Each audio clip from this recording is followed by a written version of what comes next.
السلام علیکم ورحمۃ اللہ وبرکاتہ۔ کیا حال چال ہیں سب کے؟ اللہ تعالیٰ آپ کو، آپ کے پیاروں کو اپنی حفظ و امان میں رکھے، آمین۔ اللہ کے بابرکت نام کے ساتھ اپنا آج کا سبق شروع کرتے ہیں۔ اعوذ باللہ من الشیطان الرجیم، بسم اللہ الرحمن الرحیم۔ رب اشرح لی صدری ویسر لی امری واحلل عقدۃ من لسانی یفقہوا قولی واجعل لی وزیرا من اہلی ربنا زدنا علما ربنا زدنا علما ربنا زدنا علما اللہم فقہنا فی الدین، آمین۔ ہر روز سورج کا طلوع ہونا ہم زمین والوں کے لیے ایک بہت بڑا پیغام ہوتا ہے، اور ہم سب کے لیے کیا پیغام ہے کہ اجالے بانٹ دینے سے اجالے کم نہیں ہوتے۔ یاد رکھیں، اچھے الفاظ جہاں دلوں کو جیت لیتے ہیں، وہیں برے الفاظ دلوں کو چیر دیتے ہیں، اور ہمارے اچھے الفاظ وہ تحفہ ہیں جو دوسروں کو زندگی میں آگے بڑھنے کا حوصلہ دیتے ہیں۔ اور ہم میں سے کون ایسا ہے جسے درد کا تجربہ نہیں، جس کی زندگی میں کوئی غم، تکلیف، پریشانی نہیں، پھر بھی ہم کسی کے درد کو محسوس ہی نہیں کر پاتے؟ اور اگر کوئی آپ کے دکھ درد کو اپنا دکھ درد سمجھتا ہے، اس کی قدر کرنا سیکھیں۔ ایسے بن جائیں کہ جہاں آپ ہوں سب لوگ آپ سے محبت کریں، آپ کو عزت دیں۔ جہاں سے جائیں تو آپ کے جانے کے بعد لوگ آپ کو یاد کریں، اور جہاں جانے والے ہیں وہاں سب کو آپ کا انتظار ہو۔ یاد رکھیں، دلوں میں وہی زندہ رہتے ہیں جو خیر بانٹنے والے، محبتیں بانٹنے والے، آسانیاں بانٹنے والے ہوتے ہیں۔ دیکھیں، ہم کہیں بھی جا رہے ہوتے ہیں، ہم راستہ بھول جاتے ہیں، تو اب راستہ بھول جائیں تو کیا کرتے ہیں؟ فٹافٹ گوگل نکالتے ہیں، لوکیشن نکالتے ہیں، اب اس کے مطابق چلتے ہیں۔ ہم کہتے ہیں نہیں، جو گوگل کہہ رہا ہے نا وہی راستہ لینا ہے، اور پھر کیا ہوتا ہے؟ منزل کو پا لیتے ہیں۔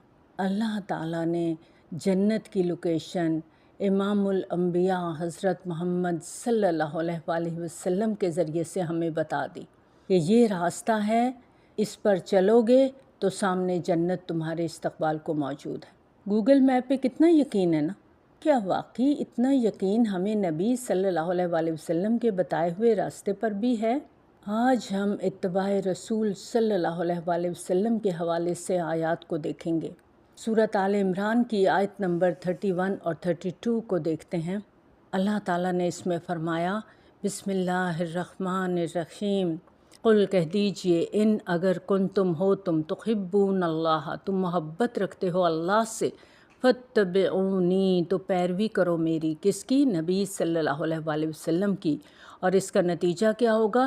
یحببکم اللہ، محبت کرے گا تم سے اللہ، ویغفر لکم ذنوبکم، اور وہ بخش دے گا تمہارے لیے تمہارے گناہوں کو، واللہ غفور الرحیم، اور اللہ تو غفور ہے، رحیم ہے، بخشنے والا ہے، رحم کرنے والا ہے۔ فرمایا ان سے کہہ دو، کن سے؟ ہم سب سے۔ کیا کہہ دو؟ قل ان کنتم تحبون اللہ، اگر تمہیں اللہ سے محبت ہے، فاتبعونی، تو میری پیروی کرو، میرے پیچھے چلو، یعنی نبی صلی اللہ علیہ وآلہ وسلم کی اطاعت کرو، آپ کو فالو کرو۔ اور صرف اطاعت کی بات نہیں کی گئی، فاتبعونی، اتباع کرنا ہے۔ اطاعت ان کاموں میں ہوتی ہے جن کا حکم دیا جاتا ہے۔ مثلاً آپ کو کسی نے کسی بات کے لیے کہا، آپ نے وہ کام کر لیا۔ اتباع ان چیزوں میں ہوتا ہے جن میں زبان سے حکم نہیں ملا، لیکن عمل کا نمونہ دیکھ کر جدھر کو جا رہے ہیں ہم بھی پیچھے پیچھے جا رہے ہیں۔ اور اطاعت ہمیشہ سامنے سے ہوتی ہے، حکم دیا جاتا ہے تو فیس ٹو فیس دیا جاتا ہے۔ اتباع فیس ٹو فیس نہیں ہوتی، نقش قدم کے پیچھے چلنے کا نام ہے، یعنی جدھر کو نبی صلی اللہ علیہ وآلہ وسلم جا رہے ہیں ان کے نقش قدم پر چلو۔ اور نقش قدم پر چلنے والا زیادہ وفادار ہوتا ہے، کیونکہ نبی صلی اللہ علیہ وآلہ وسلم کہہ نہیں رہے، نہ دیکھ رہے ہیں، وہ اپنے کام کو جا رہے ہیں، اور آپ ان کا اتباع کر رہے ہیں، ان کے نقش قدم پر جا رہے ہیں۔ یہ زیادہ بلند درجہ ہے۔ ایک کام ہوتا ہے کہہ کے کروانا، اور ایک ہوتا ہے کہ دوسرے کو دیکھ کے خود ہی کر لینا، اتباع کر لینا۔ اطاعت میں حکم دیا جاتا ہے، دل نہ بھی چاہے مجبوراً کئی دفعہ شرم و شرمی کر لیتے ہیں کہ اب اگلے نے کہا ہے تو کرنا تو پڑے گا۔ اب دیکھیں، آپ کے گھر میں ملازم ہوتا ہے، آپ اس کو 1 دفعہ 2 دفعہ 3 دفعہ ایک بات سمجھاتے ہیں کہ یہ کام اس طرح کر لینا، اس طرح کر لینا، بتاتے ہوئے بھی اچھی خاصی سرخپائی ہوتی ہے۔ لیکن ایک دوسرا ملازم ہے کہ آپ کو اسے کچھ بتانے کی ضرورت ہی نہیں ہے، آپ گھر پہ ہیں نہیں ہیں، اسے خود نظر آ رہا ہے کہ کیا کیا کام کرنے والا ہے۔ وہ آپ کے حکم کا انتظار نہیں کرتا کہ آپ آئیں گی تو بتائیں گی تو پھر کام ہوگا، وہ بیٹھا نہیں رہتا ہاتھ پہ ہاتھ رکھ کے، کیونکہ اسے پتہ ہے کہ آپ کی پسند کیا ہے، ناپسند کیا ہے۔ آپ کی واپسی تک وہ سارے کام کر دے گا، آپ کی غیر موجودگی میں پیچھے سے جو کام آپ کو چاہیے، جس طرح چاہیے، وہ اسی طرح سارے کام کر دے گا۔ تو آپ کس سے زیادہ خوش ہوں گے؟ جس کے ساتھ سرخپائی کر کے آئے، سمجھا کے گئے، واپس آئے تو پھر سب کام الٹے تھے، یا جو آپ کے اشارے کو سمجھتا ہے، آپ کے دل کے جذبات کو سمجھتا ہے؟ اصل وفادار وہ ہوتا ہے جو اشاروں کو سمجھتا ہے۔ تو ہمیں نبی صلی اللہ علیہ وآلہ وسلم کی صرف اطاعت کا نہیں، اتباع کا حکم ہے۔ صرف ان کاموں میں نہیں جو نبی صلی اللہ علیہ وآلہ وسلم نے بول کر بتائے، بلکہ ان کا بھی حکم ہے جو آپ نے بول کر نہیں بتائے لیکن عمل کر کے دکھائے، اور ہم دیکھ کر ان کو کرتے چلے جائیں، ان کے پیچھے پیچھے چلتے چلے جائیں۔ تو اصل وفادار وہ ہے جو بن دیکھے نبی صلی اللہ علیہ وآلہ وسلم کا اتباع اس طرح کرے، نبی صلی اللہ علیہ وآلہ وسلم کے نقش قدم پر چلے جیسے آپ کو دیکھنے اور کہنے سے کرتا ہے۔ تو یہاں فرمایا کہ لوگوں، اللہ سے محبت کے دعوے تو بہت ہیں تمہارے، لیکن ثبوت دینا ہوگا، اور ثبوت کیا ہے؟ فاتبعونی، نبی صلی اللہ علیہ وآلہ وسلم کے پیچھے پیچھے چلو، آپ کے نقش قدم پر چلو، نہ صرف نبی صلی اللہ علیہ وآلہ وسلم کی وہ باتیں مانو جو نبی صلی اللہ علیہ وآلہ وسلم نے بول کر بتائیں، بلکہ وہ بھی کر کے دکھاؤ جو نبی صلی اللہ علیہ وآلہ وسلم نے عمل کر کے دکھایا اور عمل کرنا پسند فرمایا۔ مکمل وفاداری عمل کی وفاداری ہے، اور اتباع وہی کر سکتا ہے جس کو واقعی نبی صلی اللہ علیہ وآلہ وسلم سے محبت ہوگی۔ جیسے ماں ہوتی ہے نا، اس کو اپنے بچے سے بہت محبت ہوتی ہے، تو بچے کو اسے کہنا نہیں پڑتا کہ ماں مجھے دودھ پلاؤ، میں بھوکا ہوں، میں رو رہا ہوں، مجھے چپ کراؤ، مجھے صاف کرو، میری گندگی لگی ہوئی ہے۔ ماں خود ہی سب کچھ شوق میں کرتی ہے، محبت میں کرتی ہے۔ تو جو محبت کرنے والا ہوتا ہے نا، وہ حکم کا انتظار نہیں کرتا کہ حکم آئے گا تو کام ہوگا، وہ اس کے بغیر بھی کر لیتا ہے۔ تو ہم سب کے لیے یہاں پر بہت بڑا لیسن ہے کہ ہم نبی صلی اللہ علیہ وآلہ وسلم کا اتباع کریں، اور وفاداری کے جو اس درجے تک آ جائیں کہ نبی صلی اللہ علیہ وآلہ وسلم کے نقش قدم پر چلیں، تو ان کے لیے جزا کیا ہے؟ یحببکم اللہ، اللہ تم سے محبت کرے گا۔ کتنی بڑی جزا ہے اللہ کی محبت کا پا لینا، کام بھی تو بڑا ہے نا، تو جزا بھی بڑی ہے۔ کسی شخص کا حقیقی خلوص معلوم ہو جائے گا کہ اسے واقعی اللہ سے اور اس کے رسول صلی اللہ علیہ وآلہ وسلم سے محبت ہے۔ کیونکہ زبانی دعویٰ کرنا تو بہت آسان ہے، زبان سے کہہ دینا کہ ہم تو نبی صلی اللہ علیہ وآلہ وسلم سے بہت محبت کرتے ہیں، اللہ سے بہت محبت کرتے ہیں، لیکن کر کے دکھانا، اور وہ کر کے دکھانا جو کہا نہیں گیا، صرف پسندیدہ ہے، صرف علم ہوا ہے کہ یہ عمل نبی صلی اللہ علیہ وآلہ وسلم کو پسند ہے یا اللہ کو پسند ہے، تو پھر صلہ کیا ہے؟ یحببکم اللہ، اللہ تم سے محبت کرے گا، اور صرف محبت ہی نہیں کرے گا، ویغفر لکم ذنوبکم، تمہارے گناہوں کو معاف کر دے گا، تمہاری غلطیاں معاف ہو جائیں گی۔ اتباع کا مزید صلہ احسان ہے، کیونکہ جس سے محبت ہوتی ہے اس کی کمی کوتاہی معاف کر دی جاتی ہے۔ تو جب اللہ محبت کرے گا تو تمہاری یہ کمیاں کوتاہیاں معاف کر دے گا، اور یہ دو چیزیں اکٹھی نہیں ہو سکتی کہ آپ کسی کے ساتھ محبت بھی رکھتے ہوں اور پھر اس کی چھوٹی چھوٹی باتوں پہ شکوے شکایات بھی ہوں۔ لیکن ہماری محبتیں تو ایسی ہوتی ہیں نا، لیکن یاد رکھیں جس کے ساتھ محبت ہوتی ہے اس کی کمیوں کوتاہیوں غلطیوں کو نظر انداز کیا جاتا ہے، اور اللہ تعالیٰ ایسی ہی محبت کرتا ہے اپنے بندے کے ساتھ۔ یہ اتباع کا فائدہ ہے، یہ اتباع کا ثواب ہے کہ اللہ تعالیٰ بندے کی غلطیوں کو معاف کر دیتا ہے۔ یعنی یہاں محبت الہی کے لیے ایک معیار مقرر کر دیا گیا کہ اللہ تم سے محبت کرے گا اگر تم نبی صلی اللہ علیہ وسلم کا اتباع کرو گے، اور اس اتباع کی وجہ سے، اس محبت کی وجہ سے تمہارے گناہ معاف کر دیے جائیں گے، تم اللہ کے محبوب بن جاؤ گے۔ کتنا اونچا مقام ہے نا کہ بارگاہ الہی میں محبوبیت کا مقام مل جائے، تو اور کیا چاہیے؟ تو اس کے لیے پھر کوشش کرنی ہے نا، اللہ کی محبت پانے کے لیے نبی صلی اللہ علیہ وسلم کا اتباع کرنا ہے۔ اور واللہ غفور الرحیم، اللہ بخشنے والا ہے، مہربان ہے۔ یہاں پتہ چلتا ہے نا اللہ کس کے لیے غفور الرحیم ہے، صرف زبانی باتیں کرنے والوں کے لیے نہیں ہے، بلکہ عمل کرنے والوں کے لیے ہے۔ اور عمل کرنے والے بھی کون؟ جو نہ صرف حکم کی پیروی کریں بلکہ اشاروں کو بھی سمجھیں۔ نبی صلی اللہ علیہ وسلم کی حدیث کا مفہوم ہے کہ تم میں سے کوئی شخص مومن نہیں ہو سکتا جب تک اس کی خواہشات بھی اس چیز کے تابع نہ ہو جائیں جو میں لے کر آیا ہوں۔ یعنی نہ صرف جسم، عمل، بلکہ ہماری خواہشات تک میں اتباع، پسند اور ناپسند میں بھی اتباع ہونا ضروری ہے۔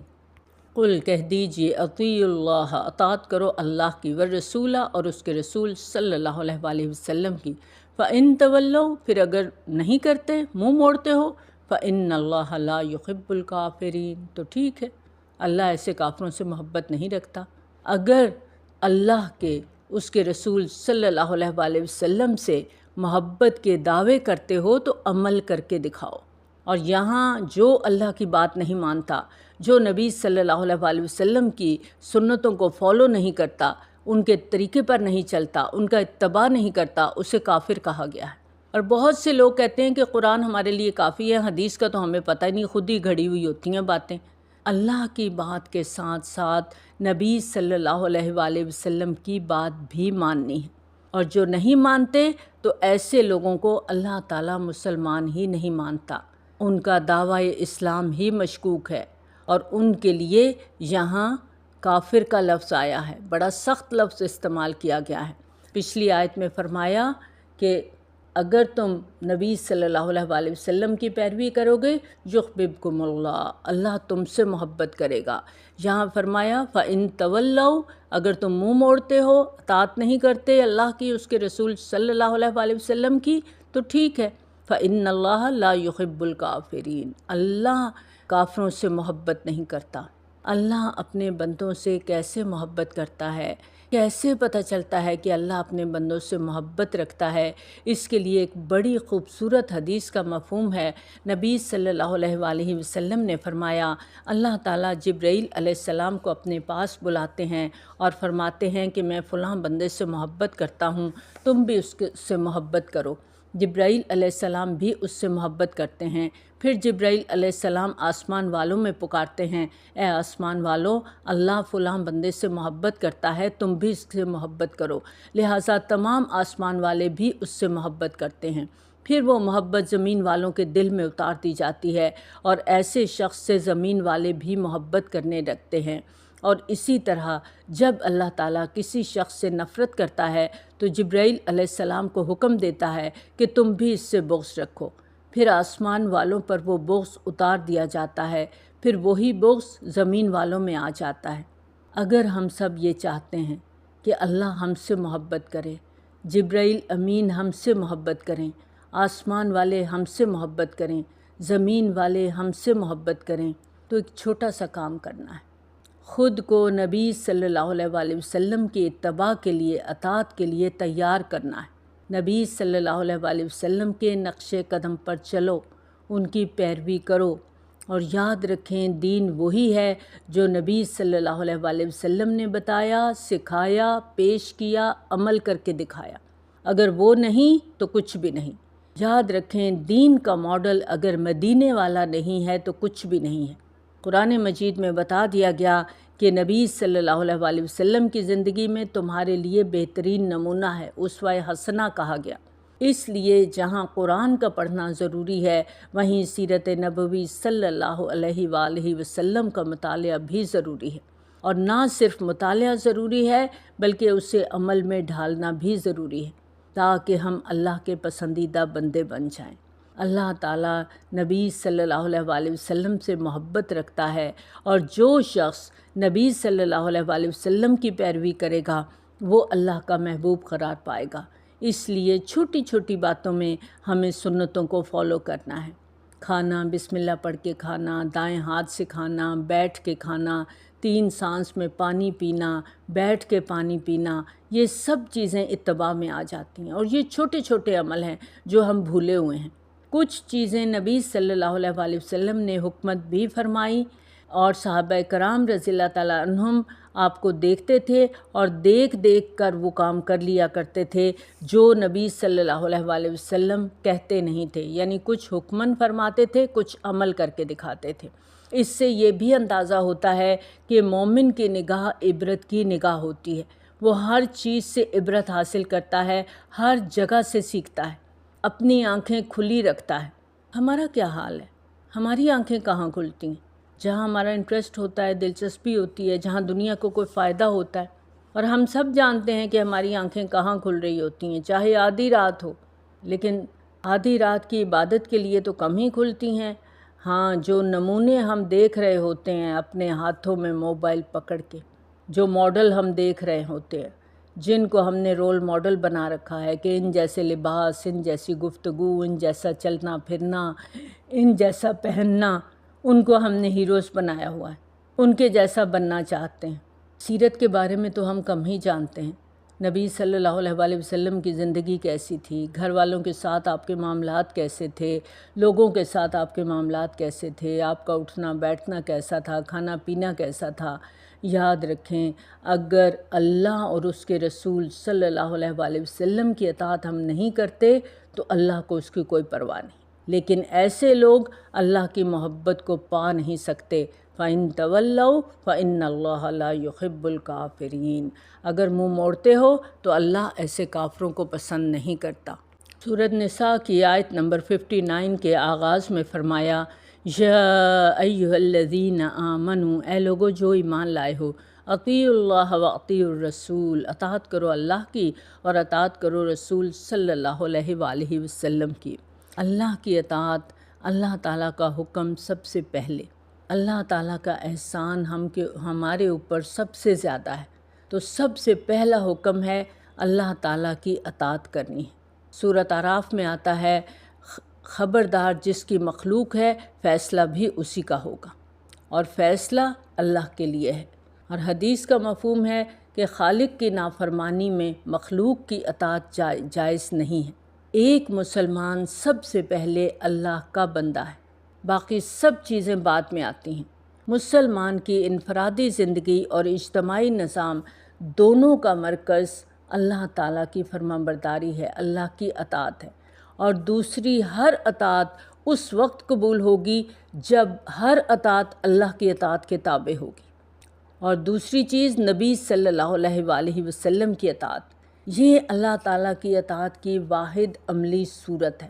نبی صلی اللہ علیہ وآلہ وسلم ہماری رہنمائی کے لیے آئے، اللہ تعالیٰ کے احکامات کا عملی نمونہ پیش کیا، اور اللہ کی اطاعت تبھی ہو سکتی ہے جب ہم نبی صلی اللہ علیہ وآلہ وسلم کی اطاعت کریں گے۔ اور اگر قرآن اور حدیث سے ہمیں کوئی بات پتہ نہیں چل رہی تو جو دین کی روح کے قریب ہے وہ لینا ہے۔ قرآن پڑھنے کے بعد، اس پر غور و فکر کرنے کے بعد، یہ چیز خود بخود ہمارے اندر ڈیولپ ہونے لگتی ہے کہ ہم خود اسیس کریں کہ کون سی چیز دین کا مقصد پورا کر رہی ہے۔ ہمیں کسی شخصیت کی تقلید نہیں کرنی، اصل کام ہے اللہ سے محبت، اللہ کی اطاعت اور نبی صلی اللہ علیہ وآلہ وسلم کا اتباع۔ ایسا ہوگا تو پھر سب کے لیے خیر خواہی دل کے اندر آئے گی، اچھے جذبات ڈیولپ ہوں گے، پھر انسان بحثوں میں وقت ضائع نہیں کرتا، پھر جیسے جیسے علم آتا جاتا ہے اس کے مطابق اپنی اصلاح کرتا چلا جاتا ہے، اور یہی ہوتا ہے اصل مسلمان۔ ہمیں ہر وہ بات قبول کرنی ہے جو اللہ تعالیٰ نے فرمائی ہے، جو نبی صلی اللہ علیہ وآلہ وسلم نے عمل کر کے بتائی ہے، صحیح سورس سے ہمارے تک بات پہنچی ہے۔ اب اس کو قبول کرنے میں میری ذات کی نفی ہوتی ہے، مجھے پرواہ نہیں، میرا معاملہ اپنے رب کے ساتھ ہے۔ میری دنیا کا کوئی نقصان ہوتا ہے، کوئی بات نہیں، مجھے آخرت میں حساب دینا ہے، اور آخرت کا دن کیسا دن ہے؟ قرآن ہمیں بتاتا ہے نا کہ انسان اپنی بیوی سے بھاگے گا، ماں سے بھاگے گا، بیٹے سے بھاگے گا، ہر رشتے سے بھاگے گا، ہر شخص دوسرے سے بے نیاز ہوگا، ایسی افراتفری ہوگی، نفسا نفسی ہوگی کہ ہر ایک کو اپنی پڑی ہوگی۔ ہمیں اپنی روایات سے محبت ہوتی ہے، ہمیں اپنے والدین سے محبت ہوتی ہے، یہ سب اپنی جگہ پر درست ہے، لیکن یاد رکھیں کہ اللہ اور نبی صلی اللہ علیہ وآلہ وسلم کا حکم اپنی جگہ پر موجود ہے۔ صحیح بات کو قبول کرنا ہے۔ اللہ تعالیٰ نے ہمیں عقل دی ہے، سمجھ دی ہے، دماغ دیا ہے، اس کو استعمال کرنا ہے۔ بحث نہیں کرنی، معاملات پر غور کرنا ہے، صحیح اور غلط کی پہچان کرنا سیکھنی ہے، اور یہ صرف اور صرف قرآن کے ذریعے سے ہمارے اندر اجاگر ہوتی ہے۔ سورۃ نساء ہی کی آیت نمبر 64 کا آغاز ہوتا ہے وَمَا أَرْسَلْنَا مِن رَسُولٍ، اور نہیں بھیجا ہم نے کوئی رسول الا مگر لیطاع، تاکہ وہ اطاعت کیا جائے بِإِذْنِ اللہ، اللہ کے اذن کے ساتھ۔ رسول کی بعثت کا مقصد کہ اس کی بات مانی جائے۔ یہاں پر بتایا جا رہا ہے کہ نبی صلی اللہ علیہ وآلہ وسلم کی نبوت کا مقصد صرف یہ نہیں کہ ہم زبان سے محبت کے دعوے کریں، بلکہ لیطاع بِإِذْنِ اللہ، اللہ کے اذن کے ساتھ اس کی اطاعت کرنی ہے۔ ہم نبی صلی اللہ علیہ وآلہ وسلم سے بے حد محبت کرتے ہیں، اور بینگ اے مسلم ہمارا ایمان ہے، ہمارا یقین ہے کہ نبی صلی اللہ علیہ وآلہ وسلم ہمارے رسول ہیں، آخری نبی ہیں، خاتم النبیین ہیں۔ ہماری زبان سے نبی صلی اللہ علیہ وآلہ وسلم کی تعریف میں خوبصورت الفاظ جھڑتے ہیں۔ ہم نبی صلی اللہ علیہ وآلہ وسلم کا نام نہایت عزت اور احترام سے لیتے ہیں، لیکن کبھی سوچا کہ نبی صلی اللہ علیہ وآلہ وسلم نے جو کچھ فرمایا کیا وہ میرے عمل میں ہے؟ یہاں فرمایا رسول کس لیے ہے؟ لیطاع، کہ اس کی اطاعت کی جائے، اس کی بات مانی جائے۔